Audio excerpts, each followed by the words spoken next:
Hello everyone, and welcome to Dreams of Sleeping.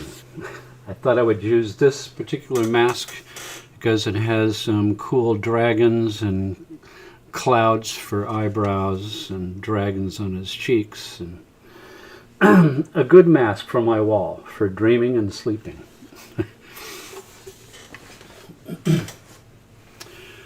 So let me just get these little addresses out of the way, as I usually do. This is the address for the soundtrack today, Dreams of Sleep.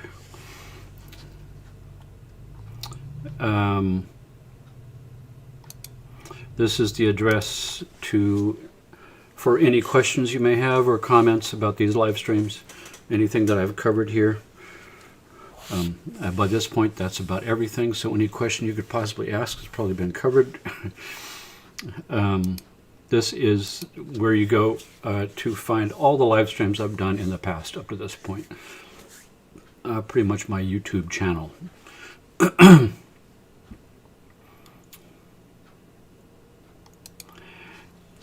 And as I said, we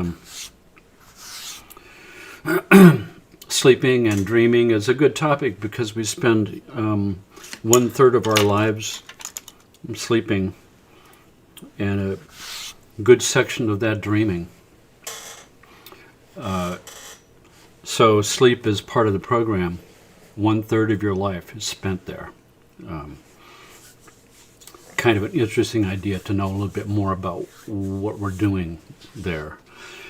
And recently, of course, my news feeds are showing all kinds of new research questioning where do we go when we dream, tying right into the quantum physics idea that reality itself has to have a witness. And once a witness is present, reality can be anything, including the realms of dreams. So there's a lot of thought, and it's not new thought either, it's ancient thought, that the dream world is tapping into other realms. Some dreams are superficial dreams, sweeping the cobwebs out of your mind of recent memories that aren't so important, and deeper levels of dreams are deep levels of the unconscious and collective unconscious tapping into information. I don't know about you, but I have a pad next to my bed because I get answers in my dreams. I get things that happen in my dreams that I write down, and I'm going, oh my God, that was not a dream. That's information. That's a download of some kind.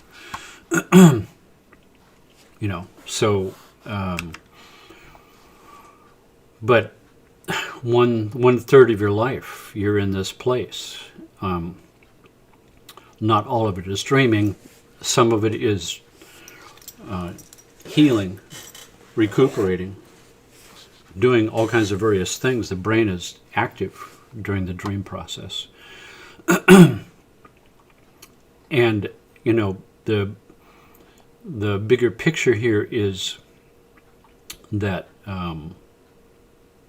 sleeping like a baby is what we all need to have. But we know that there's a huge, massive global epidemic of chronic insomnia in the Western world. And it's been worse in the last year. It's been worse in the last 4 years, but it's been really bad in the last year since the COVID pandemic has been happening, because a lot of people are very stressed out. And the major cause of insomnia is chronic stress. And it's just one of the many little aspects that I have talked about in the past, where I believe that stress is the ultimate cause of disease. And just one aspect of that stress, when I'm running a fight or flight response all the time and I'm locked into that cycle and I can't get out of it, and it's all under the hood. So I'm not in control of it up here. It's under here. Perception of threat. And the 21st century is a really very stressful place to be. And some of those stresses are not the stresses that you're even aware of. Electromagnetic frequencies in the wiring in your walls, electronic equipment, cell phones, electronic things that are influencing electromagnetic fields of my body and causing my body to be stressed by that under the hood. Fumes, pollutions, air pollutions, food pollutions, additives, dyes, radio wave frequencies, shortwave, FM, AM, military frequencies, microwaves, smart meters on your house. It's endless. There's so much that's weird and artificial in the 21st century that our bodies were never designed for. I mean, the body was designed to wake up with the sun and grab your spear and go chase breakfast, and that's your workday. I mean, that our bodies biologically were built for 40,000 years ago, not this.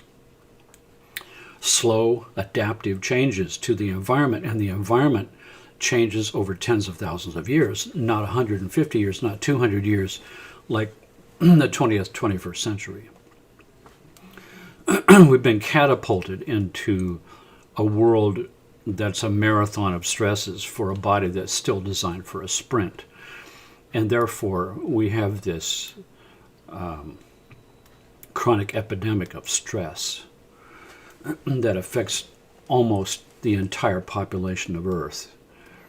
And then on top of that, the stress puts us in a position where the body is protecting itself from its vulnerability.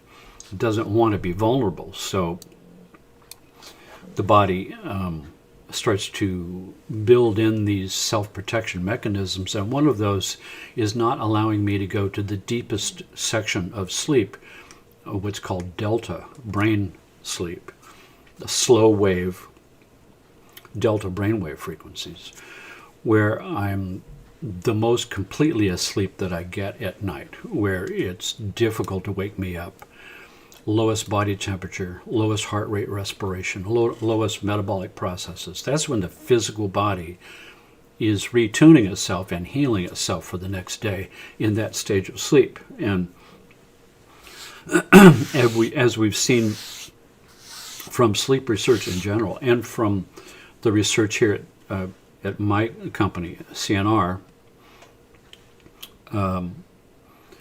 we've seen that sleep is a very masterful process of healing my mental apparatus and my emotional apparatus and my physical apparatus in various stages throughout the night. Also in my news feeds just recently, just in the last week, is actually 2 weeks, has been some very new information about what happens during sleep with cerebral spinal fluid. And we've talked a lot about that in the past, cerebral spinal fluid and its influence with the pineal gland and with the crown chakra and charging the electromagnetic fields of the brain and the nervous system, because cerebral spinal fluid is an electrolyte, works closely with the pineal gland. The pineal gland is the only gland in the body that produces its hormone into the cerebral spinal fluid and not into the blood like all the other ones. Thus, its connection with the crown chakra, which is different from all the other ones. And the pineal gland is intimately associated with the center of our body clocks, the suprachiasmatic nucleus, as I mentioned once before in a previous live stream. The center of the organelle that's inside the hypothalamus, that's the center of my body clocks, that's hardwired into my pineal gland and hardwired into my optic nerves, so that the pineal is sensitive to light-dark cycles. And the light-dark cycles set a lot of mechanisms going in my nervous system, my brain, and my hormones. On the one hand, for human females, it sets the 28.5-day ovulation cycle that's tied into the full moon and the new moon, light and dark, a 28.5-day pulse that the pineal gland times with mechanisms in my hypothalamus that control my ovulation cycle through the pituitary gland and all of this, through the autonomic nervous system. But also, the pineal gland produces this hormone called melatonin, which is a close molecular structure to serotonin, which is a feel-good kind of hormone, and is deeply connected with certain chemicals that are, particularly tryptophan, that is involved in the manufacture of melatonin. And from the esoteric literatures, melatonin is closely associated with a hormone that charges the whole nervous system and the brain and steps it up into a higher order transformer of electromagnetic fields that's deeply associated with cosmic consciousness and waking up and the door opening and connecting with the cosmos as a whole, which is the kind of thing that we see with research with sacred alkaloids. LSD was the first one that was researched. Mescaline, psilocybin, peyote. These kind of substances cause massive releases of melatonin. It's the only thing that has been able to be measured in the body as a physical change is increased levels of melatonin, massive increased levels of melatonin, which tracks exactly with the ancient literature that talked about charging the brain in moments of self-awareness. So when I have a deep moment of self-awareness and the crown chakra begins to open, and that makes the pineal gland go into this hyperproduction of melatonin, and melatonin is secreted directly into cerebral spinal fluid. Cerebral spinal fluid is an electrolyte that bathes the brain and the spinal cord. Now that the electrolyte is charged with melatonin, which charges the entire nervous system and amps up my broadcast receiver crystal radio set. Remember, crystals are inside the pineal gland, called brain sand, like a crystal radio set. Now it's amped up, charged up, so it has a much extended range of broadcast abilities and receivership abilities. So the question is, what channel are you listening to? And you can switch through those channels at will. You can choose which channels. But like I said before, the kahunas said, it's before a thought in the present moment, and it's not a function of this. It's a function of this part of my identity here. So when we, let's go back here, when we talk about stress making it impossible for us to go to the deepest stage of sleep, where we're the most deeply asleep, where physical recuperation takes place. Sleep deprivation experiments have shown us that sleep is an essential part of life. You can't survive without sleep. And as far as I've been able to tell, sleep is divided into three major portions: mental sleep, emotional sleep, and physical sleep. So in each one of those realms is when one of those zones is getting worked on. My brain, my mind, my heart, my emotions, and my physical body. So when we looked at sleep deprivation experiments, if you're deprived of delta sleep, then you die physically. Your physical body eventually begins to break down. Usually stroke, heart attack, something like that. If you're deprived of theta sleep, which is where dreaming takes place and where emotions get worked on, deprivation of theta sleep causes emotional breakdown, causes stress and anxiety syndromes, basically clinically depression, hallucinations, schizophrenia type of symptoms. And deprivation of alpha sleep means the mind begins to go haywire. My memory, my concentration, all start to fracture apart.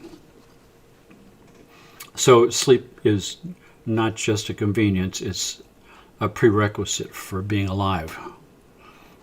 And the mechanisms inside the brain that control all of this are, once again, in the magic zone here that I've talked about before, the hypothalamus.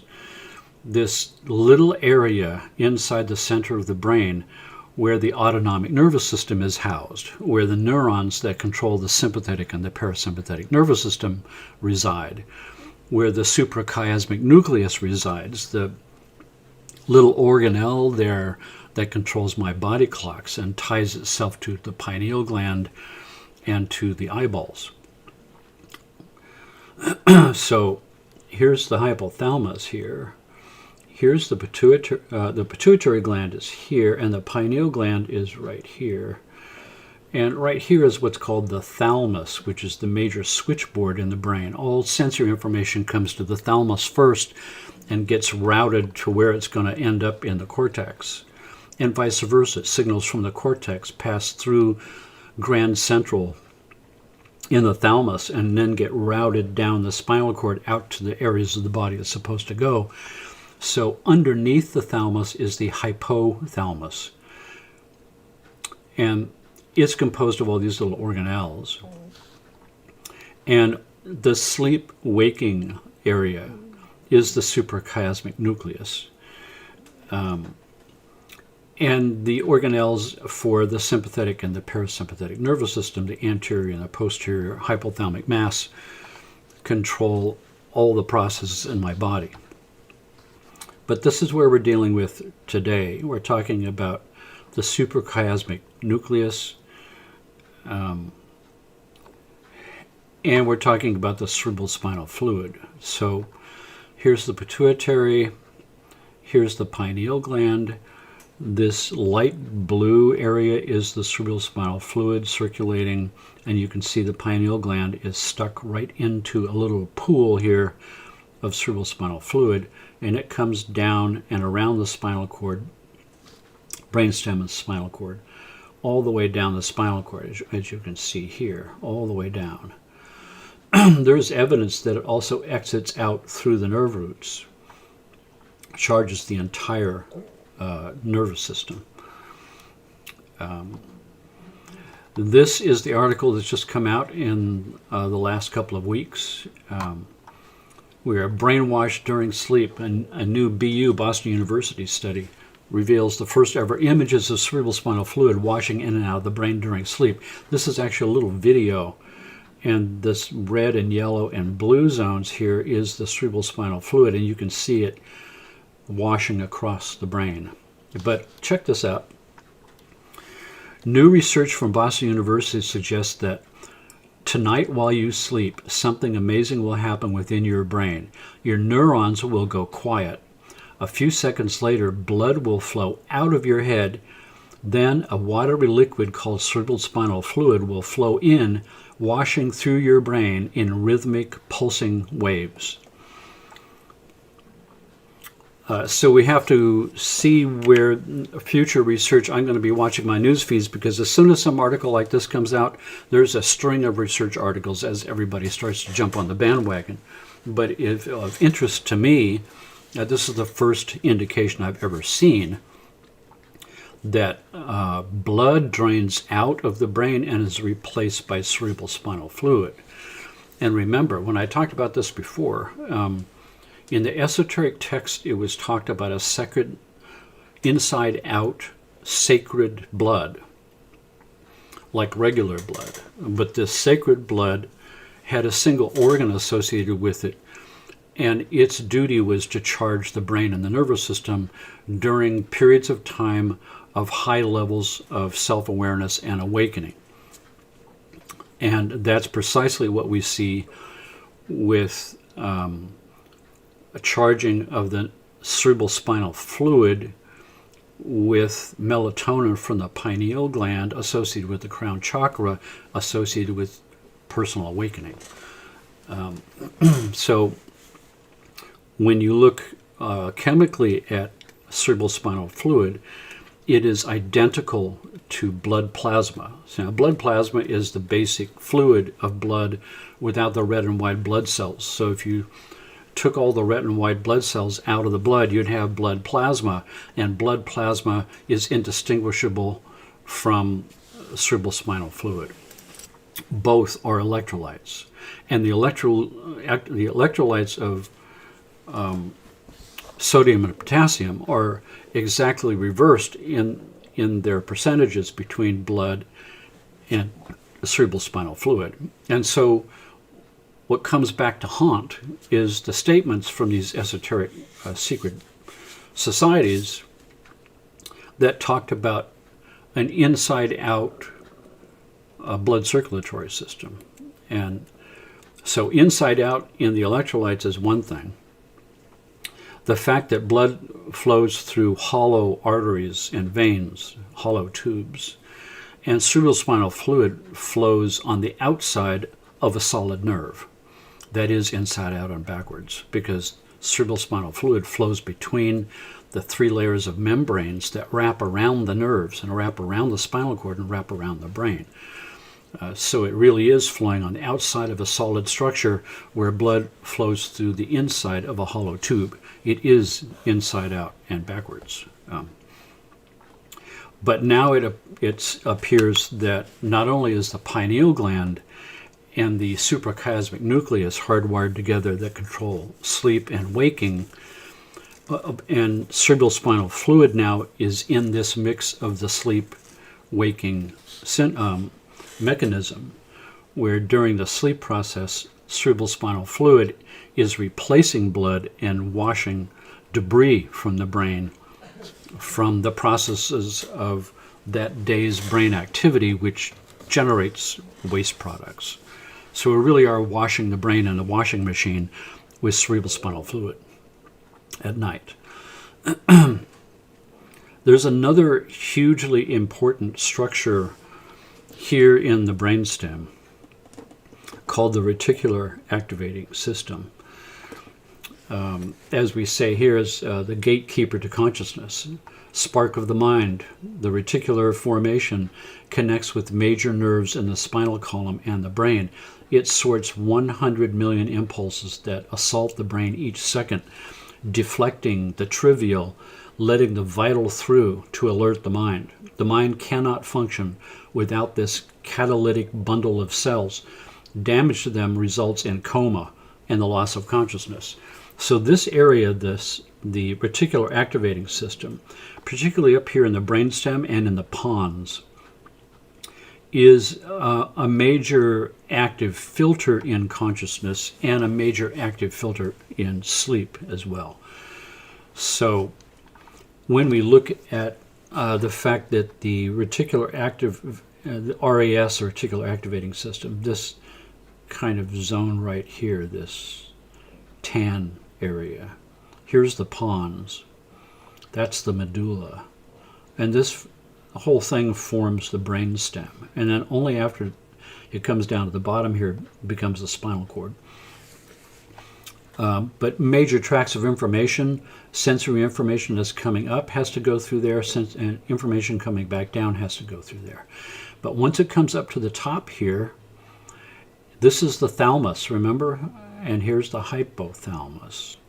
And here's the pituitary, and here's the pineal gland. So here's the thalamus I talked about, the major switchboard of the brain. So all this sensory information comes up through the reticular activating system into the thalamus and gets routed out to where it's supposed to go in the cortex for higher processing. Sort of, as I said before, here's the circadian rhythm bioclock, the suprachiasmatic nucleus, which goes into the hypothalamus, where it switches on the waking sleep cycle that's tied into the eyeballs and the pineal gland. And that ends up with a certain series of stages of sleep that we see in sleep research, which I'll get into in a second here. The idea that brainwaves and the speed of brain waves are associated with consciousness. I've talked about this before as well, that there's a series of brainwave frequencies, beta, awake, alpha, transition zone of not awake and not asleep. As the brainwaves slow down, so beta is between 13 hertz and about 38. It used to be 13 to 30 until they discovered gamma brain activity at 40 hertz way up here. So they extended the range of beta.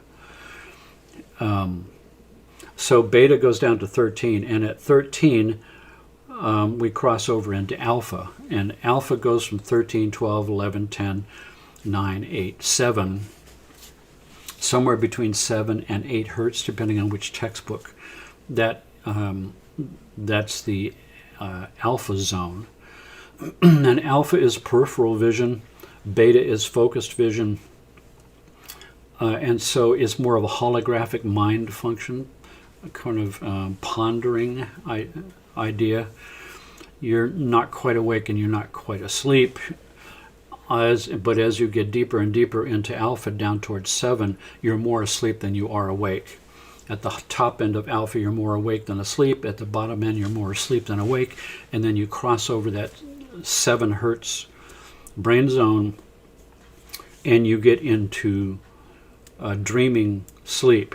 And when I first learned this, dreaming sleep was associated with REM sleep, where the eyes are, closed and eyes are moving around, and that's when the dreaming was thought to happen. And now we know that there is REM sleep and non-REM. There's dreaming REM and non-REM dreaming as well. So dreaming activity is primarily associated with the eyes moving around. But as soon as we cross over into theta, we're into emotional healing, because dreams are emotional. Everything that happens to you in a dream is poking your emotions somehow. And so that's where I recognize that emotional healing takes place in theta, particularly in dream phase. And as theta brain activity slows down more and more from 7 to 6, 5, 4, 3, around 3.5 to 4 hertz is where that ends. We're getting into superficial dreams, down into deeper and deeper and deeper subconscious material dreams, into collective unconscious dream material, until we drop off into non-dreaming phase in delta, where I blank out completely and go completely quiescent in my body. It's the most non-motion period of sleep, where I'm deeply asleep and most difficult to wake up and most vulnerable. And that's the portion of sleep that is eliminated by the brain when I'm running a chronic fight or flight response. So I'm not getting the physical recuperation portion of sleep, which I desperately need, because when I'm running a fight or flight response all the time, I'm not working on my daily maintenance list. That energy has been removed and put into my muscles to fight for my life. So it's a double whammy, so to speak. But in sleep research, they talk about these 5 stages of sleep, where we have light sleep, and actually have it down to percentages. This alpha sleep in the very beginning, where you're first kind of slowly sinking into it, and then you will go into this stage 2 sleep, which is more deep alpha into upper theta, and then it drops quickly down into the delta sleep, and then it goes into deep delta, and then it comes out into dreaming. And this cycle goes back and forth and back and forth and back and forth throughout the night. And in an 8-hour period, then this 4 to 5% is the light alpha sleep, and the 45 to 55% is this theta non-REM sleep. 20-25% is the rapid eye movement sleep, the heavy-duty dreaming portion. So 1/3 of your life is sleeping, and 20 to 25% of that 1/3 of your life is dreaming. And so just as a review, the beta activity is low amplitude, rapid brain frequencies between 13 and 30. Alpha waves is 13 down to about 7 or 8. Theta brain activity, the stage 1 is upper theta brain activity. Stage 2, we start to have these things called sleep spindles, very rapid bursts of activity, which is endemic of non-REM theta sleep. And I think this is where some of the emotions are being worked on. Then we drop way down into extremely high amplitude, very slow brain activity, stage 3 and 4, where it's upper delta down to deep delta, a bump on the log, out cold, asleep. And then REM sleep, which is back into theta brain activity with rapid eye movement.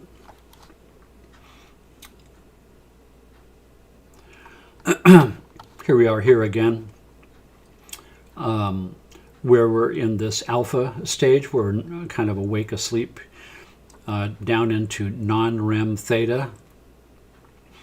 Stage 2, deeper theta, and deeper theta, and then way down into delta. So really this goes quickly down to here right off the bat when we go to sleep, and then it comes up straight out of here, straight up into theta, and begins this REM sleep phase.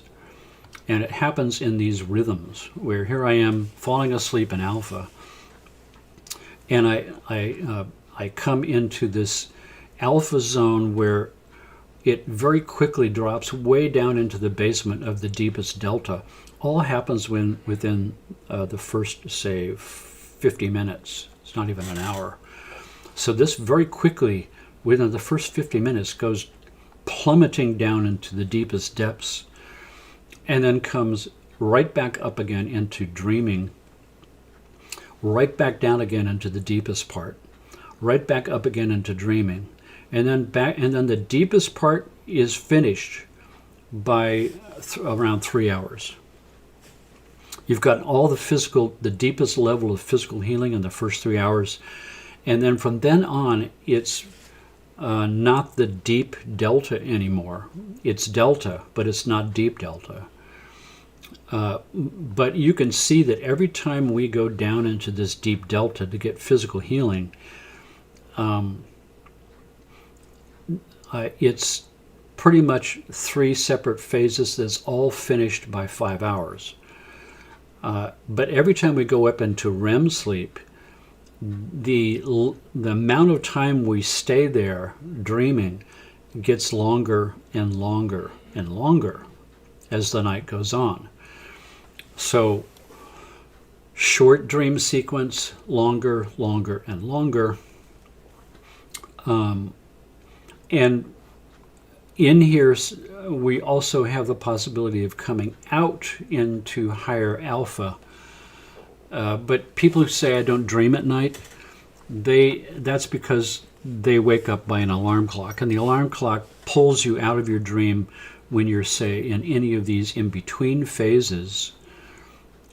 If you're awakened up in any of these between phases, you won't remember your dreams. But if you awaken from any of these REM sleep, if your alarm clock goes off here, you'll remember your dream. So everybody's got their own rhythms here. And so if your alarm clock if you go to the bed the same time every night and your alarm clock goes off the same time every morning, and it's always set to this phase, you won't remember your dreams. But if you didn't wake up with an alarm clock and you were in a natural rhythm, you would start to remember your dreams because you wake up closer to a dream phase. But people who remember their dreams clearly wake up directly from their REM sleep. So the mechanisms of sleep and the power and importance of sleep can't be overstated. So the recommendations are at least 7 hours of sleep. And I just saw this, just yesterday here. The latest issue of one of my favorite magazines, Science News. And this one is January 19. So it's recent. January 19, we have this article, many Americans don't sleep enough, So there's an epidemic not only of chronic insomnia, but another epidemic of people who aren't getting at least 7 hours of sleep. When you miss the sleep, you miss the restructuring and the cleaning out of the debris from your brain. Now we know that there's a washing cycle going on of cerebrospinal fluid that's washing debris. It needs a certain amount of time to do that. And we need a certain number of dips into delta to do the physical recuperation, and we need a certain number of rises into REM sleep to get the whole job done. If we don't get the whole job done, we end up with deficiencies in our emotions or deficiencies in our physical body or our mind, and they begin to malfunction. We start flying off the handle emotionally, or we start to not be able to function properly with our bodies or our brains. But this all brings us to the magic zone. That's the biggest mystery that humans have really been grappling with since the beginning, the power of dreams, the dreams themselves, this alternate reality. We step through a doorway into another realm. And when we're in that realm, we can't tell that we're in a dream. We're in it, and we're emotionally involved in it. This idea that dreams and dream imagery and the sections of the brain that govern logical assessment of reality is suspended. Therefore, we can have all kinds of crazy things happen in the dreams, and we don't seem to question them at all. This idea that something is happening someplace in the brain that is generating images, and we're in it, and we're participating in it in an allegorical, metaphorical, surreal landscape of our own design, where the normal rules of physics are suspended, if we wish them to be, incorporeal dreamings, dreams of under the water, dreams of flying. It's all very an amazing kind of magical realm that every single night you step through that door, all of us do, and participate in something amazing and magical and epic and allegorical and metaphorical. In some cases it's strange and bizarre. In some cases it's frightening and nightmares. In some cases it's beautiful and spiritual, and in some cases sexual. The kind of things that go on in dreams have been approached by human beings to try to interpret dreams all the way back to the beginning of time. There's all kinds of things in sacred literatures, particularly the Bible, about dream interpretations, shamanic dream interpretations, modern psychology dream interpretations. This idea that, even back to Shakespeare, we are such stuff as dreams are made of, and our little life is round with sleep. Midsummer Night's Dream. It goes on, it kind of goes on and on. Carl Jung, your vision will become clear only when you can look into your own heart. Who looks outside dreams, who looks inside awakes. The dream is the small hidden door in the deepest and most intimate sanctum of the soul. And of course he wrote whole books on archetypal dream imagery, which he used in his practice, how to interpret dreams, what they mean. And so did Sigmund Freud. That was a huge part of his practice, was interpretations of dreams. The interpretation of dreams is the royal road to a knowledge of the unconscious activities of the mind. And of course, Freud and Jung were at odds in this realm as well.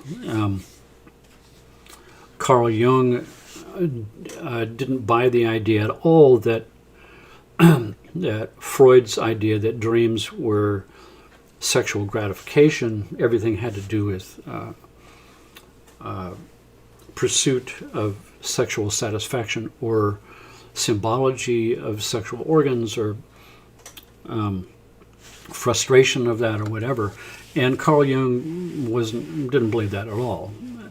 He believed that that might be part of what's going on, but really was a more spiritual aspect. It was really grappling with the deepest questions of being alive and being awake and being aware, and questions of humanity, questions of all kinds of the deepest things that we see in sacred literature from the thousands of years of the past of various cultures. So there was a head-to-head sort of a thing going on there between the two of them.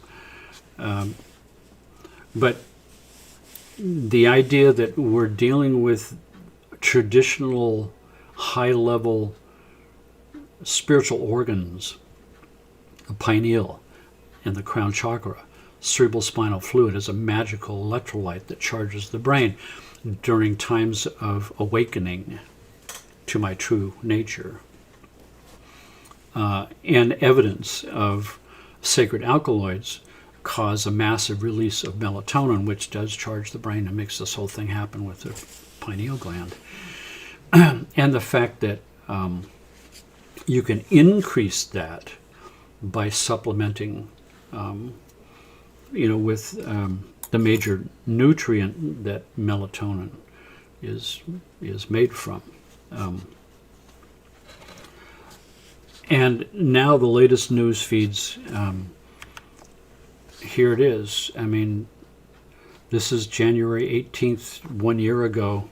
Scientists say that some of our dreams may be glimpses into parallel universes. This is from major scientific journals here. This isn't just weird New Age people anymore. This is Science Magazine. This is 2 years ago, 2018. New theory says we travel to parallel universes when we dream. Psychology Today, Dreams and the Many Worlds Interpretation of Quantum Physics, where we're now talking about the fact that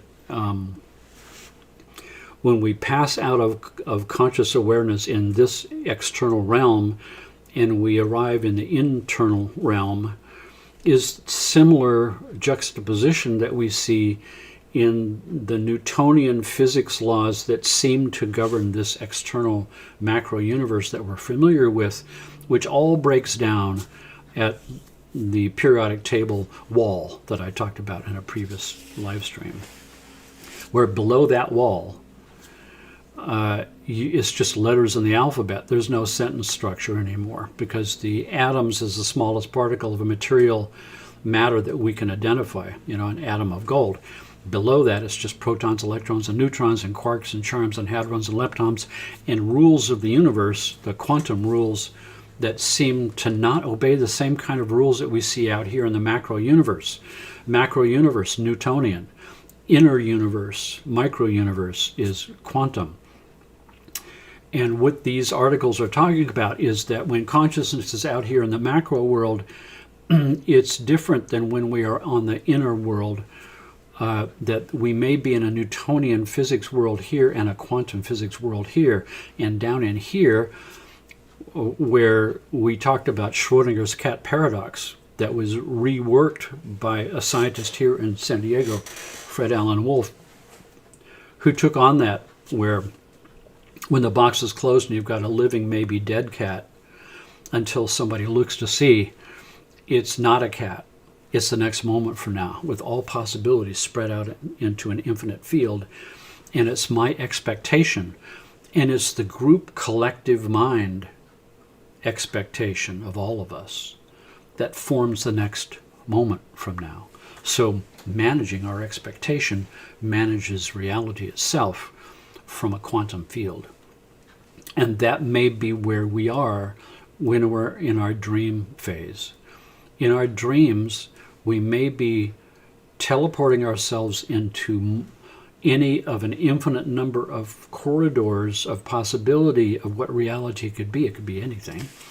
And therefore the dreams and the rules that govern the universe in those dreams are made by our consciousness, and so is the entire universe. So the validity of the reality of our dream world is just as real as anything here. And we freely pass back and forth between these two worlds, where this is a stable corridor and the dreamland corridors are always shifting, mirror images of each other, yin and yangs of each other, counterpoints of each other. Because one of the possibilities of opening the next moment from now box and looking at the infinite playing field of all possibilities, one of the quantum ideas about that is that all of those corridors open up and become real, every single one of them. And every moment I become an infinite number of versions of me, and each one of them steps down one of those infinite corridors and plays it out. And each one of those corridors, of course, arrive at a new moment where they all split into an infinite number of corridors again, and so do I. So my infinite self compounds itself by infinity, moment by moment by moment, as I explore every possibility of anything that could possibly be in the mind of God. And I explore a different corridor every night when I step through that dream doorway and into an alternate reality quantum field that is created by my deep mind, which is what this one is as well.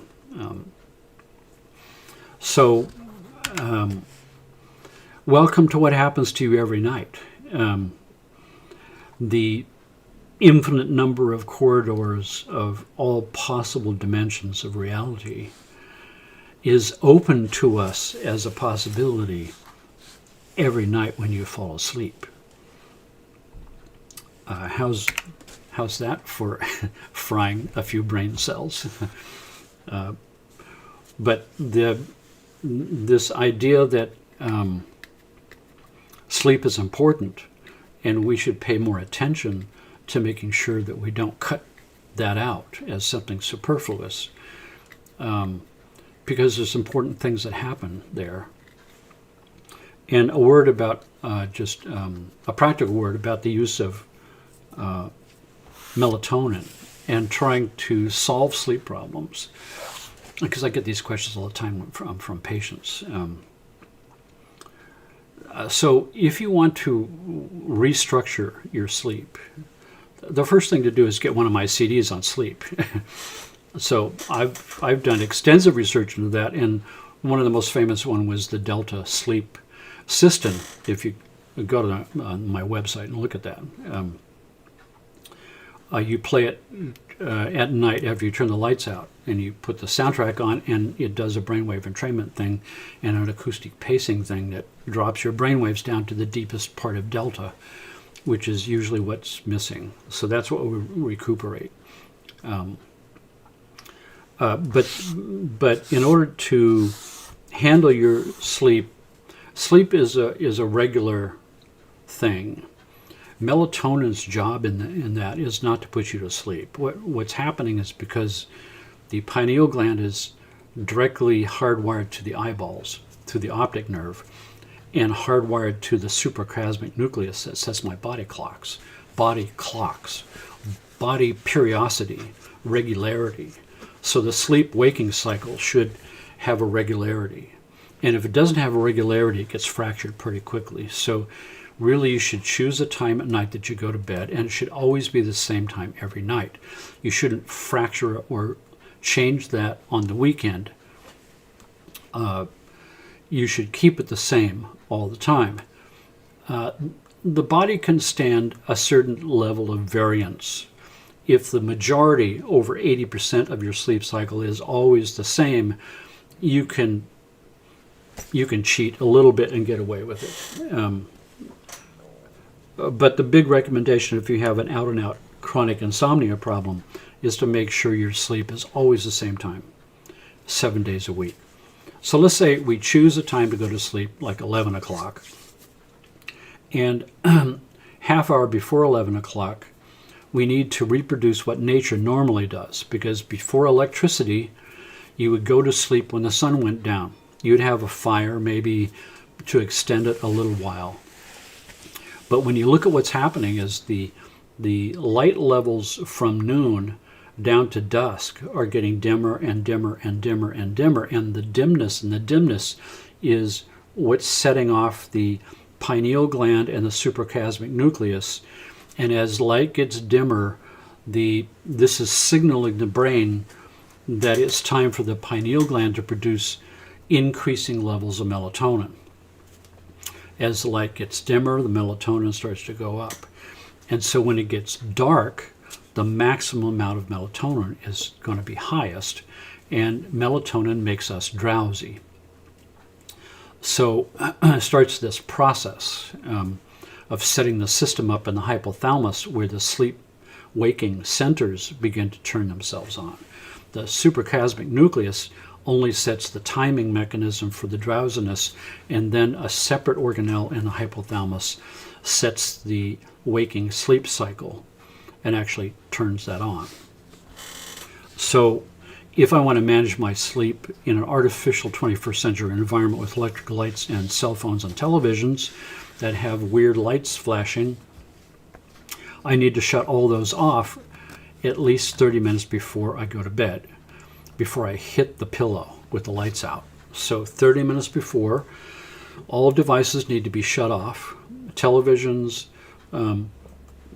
entertainment, cell phones, all of that has to be shut off. I need to shut half the lights in my house out. I need to start going through the house and shutting all the lights out. So I'll shut all the lights out in my family room, and the living room, and the blah blah, and the blah downstairs. And then for me, I walk upstairs into my bedroom, and I shut all the lights out except for one. So in that process, things have been getting dimmer, and that's signaling that, so sunset is happening. It's faster than normal, but at least it's the same kind of mechanism of all the lights are slowly dimming down. And then you need to do a ritual, a sleep ritual of some kind. And it's best for you to choose that. My ritual is reading. I love to read, and I don't have time in my life to read, except when I'm sitting on the toilet or 30 minutes before I go to bed. That is my time for my favorite books, and I've got stacks of them. And sometimes I've got 3 or 4 books reading at the same time. I'll switch from one to the other. But my favorite books and things that I want to read, that is my time. And I have a big overstuffed recliner chair with a light hanging over it, and all the lights are out except for that light over my chair with my books. I brush my teeth, I do my thing, I do my bathroom thing, and then I've got 30 minutes to read. And I could change that to anything I want. It could be an hour if I want. But for me, 30 minutes, the last 30 minutes, I'm reading. And that cools me out. Some people, you take a bath, light some candles, light some incense, do the same thing every night, so it begins to become an anchor in your unconscious mind. It becomes Pavlov's dog. As soon as all the lights start to go down, the little bell is ringing and the dog is starting to salivate. It's like all the lights are going down. I light my incense. I light a candle. For me, I turn the light on by my chair, and I shut all the lights out. All of those things are striking preset programs in my brain where it's going, oh, I know what this is. This is the sleep time. And it nails it.